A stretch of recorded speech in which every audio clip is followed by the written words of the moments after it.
Hello friends and students of DLED. In this video, I am going to talk about longitudinal approach and cross-sectional approach. As all of you know, there are two approaches to study child development.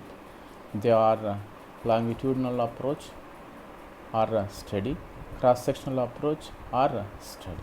Now let us discuss them one by one. Now, longitudinal approach.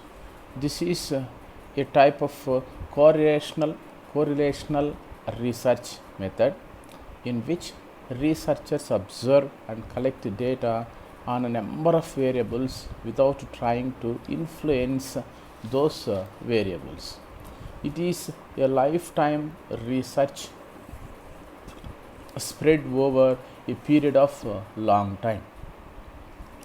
Experimenter observes a selected sample for many years, many times, in different stages and different situations and records changes. It may be a few months, for years or lifetime.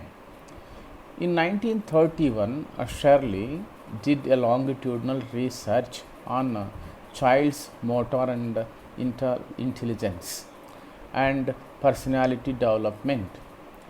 What did he do? He studied about it on 25 babies from their birth to 2 years of age, and besides right from their birth to 2 years of age, and recorded pattern of motor development in the children. In 1928, another psychologist by name Berkeley at the University of California conducted a longitudinal research on children on their development. It's known as Berkeley study on development. So it was done on 61 children for decades and submitted a report. Now, let us see what are the advantages or uses of this method. When same subject is observed over a long period of time, one can establish a relationship between the past and present behavior. Number two, long-term observation enables the researcher or observer to study similarities, diversities and reasons behind such changes. Number three, when the subject is observed in different stages, context, some personality traits can be estimated correctly. Number four, development of subject through different stages can be observed individually and it can be analyzed. Number five, and other factors influence child's behavior like changes in culture, environment can be studied. Now coming to limitations.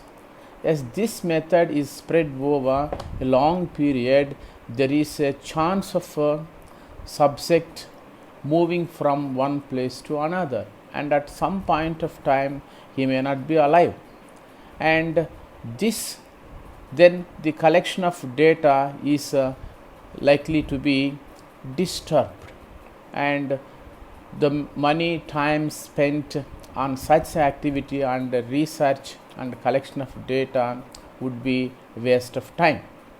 It is very expensive exercise, time consuming exercise, as the researcher has to continue for a long time.